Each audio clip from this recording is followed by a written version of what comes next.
পরই পিতৃপক্ষের অবসান ঘটেছে, শুরু হয়েছে দেবীপক্ষ। রাজ্যের সর্বত্র যখন চলছে প্রতিমা আনার তোড়জোড়, তখন নদিয়ার শান্তিপুরের গুপ্তিপাড়া ঘাটে দেখা গেল এক অন্য চিত্র। বিশ্বাস পরিবারের পুরনো প্রতিমার বিসর্জন। তবে এটি শুধু বিষাদের নয়, বরং নতুন সূচনার এক গুরুত্বপূর্ণ অধ্যায়।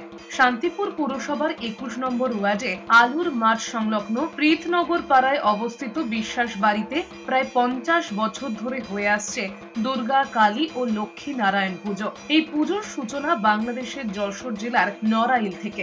সেখান থেকে সরস্বতী বিশ্বাস মূলত ধর্মীয় কারণেই বিতাড়িত হয়ে ছেলেমেয়ে স্বামী নিয়ে ভিটে মাটি ছেড়ে এদেশে চলে আসেন। তবে অবশ্যই সাথে করে নিয়ে আসেন সেখানকার দুর্গা বেদির কিছুটা মাটি, আর এখানেই তা পরিণত হয় পারিবারিক ঐতিহ্যে। পুজোটা আমার নিজের ইচ্ছেই না, আমার পাওয়া ঠাকুর, মানে আদেশের ঠাকুরও সেই জায়গাতে সেই সময় পুজো করার কোনো ক্ষমতা ছিল না। তাও ঠাকুর বলে তুই পুজোর নাম কর, তোর যা যা দরকার আমি সব দেবো। আর সেইভাবে ওই জায়গায় ১৬ বছর পুজো করার পরে এই দেশে নিয়ে মেয়ে বিয়ে দিলাম। দেওয়ার পরে আমার বাড়ি পুজো করতে গেলাম, আমার বাড়ি পুজো করলে ৩ বছর করতে হবে। আমি বললাম ৩ বছর তোর বাড়ি পুজো করবো না। তারপরে আলু গাছের পাশে আম বাগান ছিল, সেই জায়গা বায়না দিয়ে বললাম বাড়ি করতে না দাও, আমি পুজো করি। তারপরে ওই বাড়ি ঠাকুর বানালাম, আমার বাইরে ওই কথা বললি। তারপরে আমি ওই জায়গা জমি বায়না দিলাম, এর কাছ থেকে পয়সা নিয়ে বায়না দিয়ে ওই জায়গায় ঠাকুর।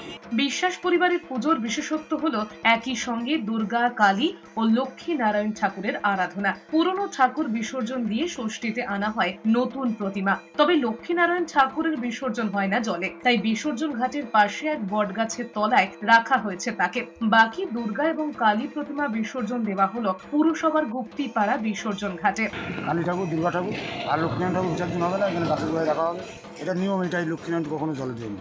আচ্ছা, আর কালী ঠাকুর, দুর্গা ঠাকুর সব। আর আপনাদের এবার নতুন ঠাকুর কবে আসবে? শনিবার দিন। কোন পাল? মুন্না, ওখান থেকে আসছে। তারপরে সেটা যেরকম নিয়ম অনুযায়ী পুজো হবে। ৩টে ঠাকুর একই জায়গায় বানানো পুজো আছে। এই অনন্য ধর্মীয় এবং সাংস্কৃতিক চর্চা শুধু বিশ্বাস পরিবারের গণ্ডিতেই নয়, শান্তিপুরবাসীর কাছেও এক আবেগের বিষয়। নতুনের আগমনের আগে পুরনোর বিদায়, এই দর্শনে নিহিত বিশ্বাস পরিবারের শতাব্দী প্রাচীন পুজোর মূল কথা। আমাদের বাড়িতে নিত্য পুজো হয়। আমাদের বাড়িতে এটা প্রায় ৫০ বছরের কাছাকাছি হয়ে গেছে।